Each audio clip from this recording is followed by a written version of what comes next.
आज हम NCERT geography की क्लास 6 क्लास की सेकंड चैप्टर को पढ़ेंगे, जिस चैप्टर का नाम है globe, latitude and longitude. Hindi में जिसे ग्लोब, अक्षांश और देशांतर कहते हैं।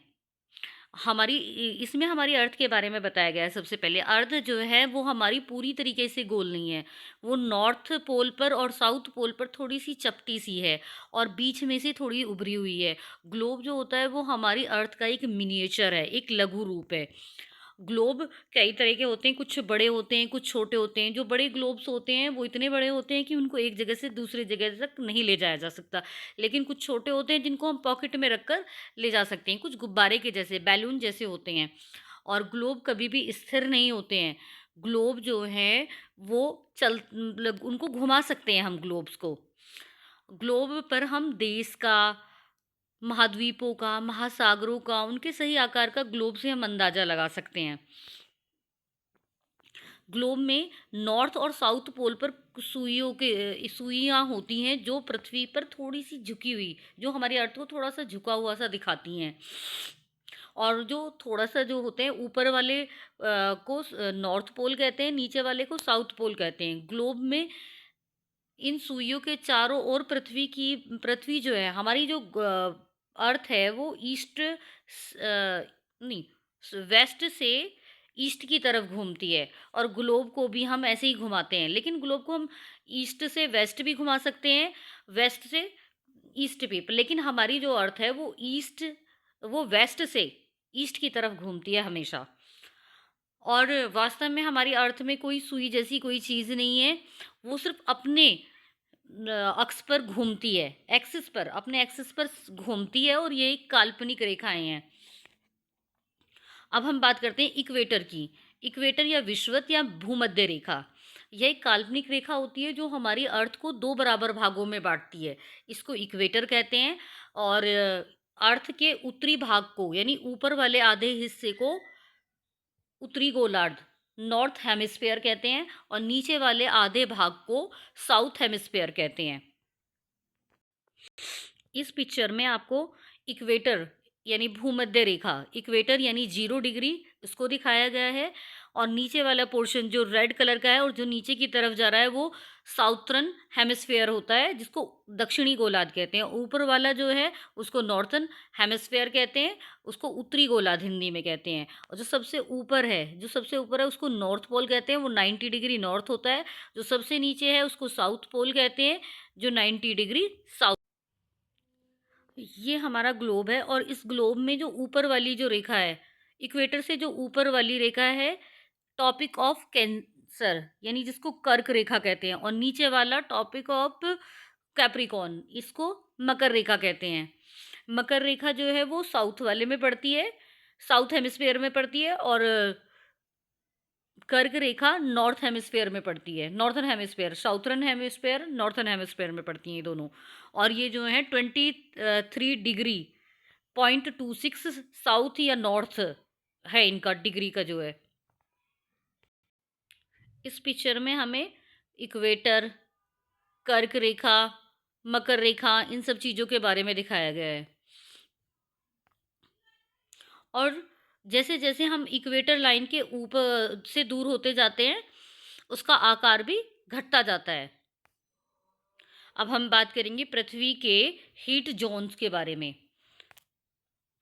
और सबसे पहला हमारा है उष्णकटिबंधीय, यानी जो इक्वेटर लाइन है उससे टॉपिक ऑफ कैंसर और टॉपिक ऑफ कैप्रिकॉर्न के बीच का जो एरिया है, हम उसकी बात कर रहे हैं। उसको कर्क रेखा और मकर रेखा, उनके जो बीच का जो है हिस्सा, उसमें सूरज हमेशा सिर के ऊपर पड़ता है, और यहाँ सबसे ज़्यादा हीट वाला क्षेत्र होता है ये, इसलिए इसको उष्णकटिबंधीय क्षेत्र कहते हैं।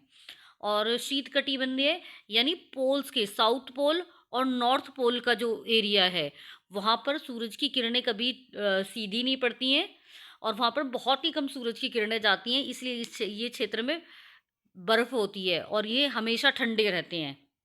इन्हें शीतकटिबंधीय क्षेत्र कहते हैं। और ये है शीतोष्ण कटिबंधीय, यानी कर्क रेखा और मकर रेखा, कर्क रेखा के ऊपर का और मकर रेखा के नीचे का जो एरिया होता है, उसमें सूरज की किरणें जब टेढ़ी पड़ती हैं, ये कम गर्म क्षेत्र होता है और यहाँ ठंड भी सही पड़ती है। कर्क रेखा और मकर रेखा के बाद किसी भी अक्षांश पर दोपहर का जो सूरज है वो सिर के ऊपर नहीं होता है। कर्क रेखा पर और मकर रेखा पर ही दोपहर का सूरज सिर पर होता है, बाकी किसी में नहीं होता है। यानी ये टॉपिक ऑफ कैंसर और टॉपिक ऑफ कैप्रिकॉन, इनकी जो हमने अभी बात की हैं। अब हम बात करते हैं लैटिट्यूड की। लैटिट्यूड क्या होता है? अक्षांश पृथ्वी की सतह पर किसी बिंदु की कोणीय दूरी होता है, यानी इसको डिग्रियों में मापा जाता है, और जिसे पृथ्वी के केंद्र से मापा जाता है, जिसे भूमध्य रेखा के रूप में लिया जाता है, यानी इक्वेटर लाइन से लिया जाता है। इसको 0 डिग्री पर से मापे जाते हैं। और जितनी भी लेटी हुई रेखाएं होती हैं वो लैटिट्यूड्स होती हैं। जो हमारे कर्क रेखा, मकर रेखा, उत्तरी ध्रुव, दक्षिणी ध्रुव, ये सारी चीज़ों को जो दिखाती हैं वो यही वाली रेखाएं दिखाती हैं, अक्षांश। और ये कुल जो है 179 होती हैं, और ये हमेशा एक दूसरे के समांतर होती हैं, और ये भूमध्य रेखा से इनको मापा जाता है। भूमध्य रेखा से जितनी भी हैं ये लाइन्स 0 डिग्री पर होती हैं। अब हम बात करते हैं लॉन्गिट्यूड, यानी जो लंबी रेखाएं होती हैं। और देशांतर किसी स्थान की कोणीय दूरी होता है, जिसे मध्यमान रेखा के पूर्व और पश्चिम में रेखा के साथ डिग्री में मापा जाता है। इसलिए पूर्व से यानी ईस्ट से वेस्ट को जोड़ने वाली होती हैं, और इनकी लंबाई हम अलग अलग होती है, इनकी एक जैसी नहीं होती है। जैसे हमने लैटिट्यूड में बात की थी कि उनमें वो सारी पैरेलल होती हैं एक दूसरे के, पर लॉन्गिट्यूड में ऐसा नहीं होता है। ये एक दूसरे के बराबर भी नहीं होती है, और इनकी लंबाई अलग अलग होती है। जैसे हम इस पिक्चर में देख रहे हैं, जैसे ये प्राइम मेरिडियन जिससे हमें टाइम का पता चलता है, ये हमारी समय रेखा भी कहते हैं। लॉन्गिट्यूड इधर वाला है, ये वाला जो है, एक तरफ हम प्लस में जाते हैं, एक तरफ हम माइनस में जाते हैं। जब हम ईस्ट की तरफ जाएंगे तो प्लस में चलेंगे, यानी टाइम बढ़ेगा, और जब अगर हम वेस्ट की तरफ जाएंगे तो इसमें टाइम घटता है।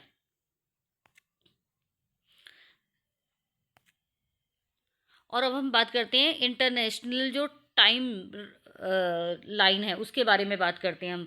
ये 180 डिग्री देशांतर पर स्थित होती है, और यह रेखाएं दिन बदलने की सीमा निर्धारित करती हैं। अगर कोई व्यक्ति एक देश से दूसरे देश में या एक सीमा से दूसरे सीमा में जाएगा तो उसे एक दिन या तो बढ़ाना पड़ेगा या घटाना पड़ेगा।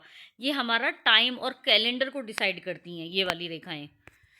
जैसा कि हम ये वाले चित्र में देखें, प्राइम मेरिडियन जो है, ये वाली रेखा जो है हमारा टाइम डिसाइड करती है कि किस देश में कितना टाइम हो रहा है। अब मानक समय यानी इंडिया का हम समय की बात करेंगे, क्योंकि 82 डिग्री पूर्व, 82.5 डिग्री पूर्व जो है वो इंडिया का मानक समय होता है, प्राइम टाइम होता है इंडिया का। और पूरे देश का समय जो है वो इलाहाबाद के पास एक जगह है, उससे लिए नैनी के पास, इलाहाबाद के पास नैनी से लिया जाता है। और ये भारत की जो है वो टाइम लाइन है जो गुजरती है, ये भारत के 5 स्टेट से गुजरती है। उत्तर प्रदेश, मध्य प्रदेश, छत्तीसगढ़, उड़ीसा, आंध्र प्रदेश, इन 5 स्टेटों से गुजरती है, और इसी से भारत का टाइम डिसाइड होता है।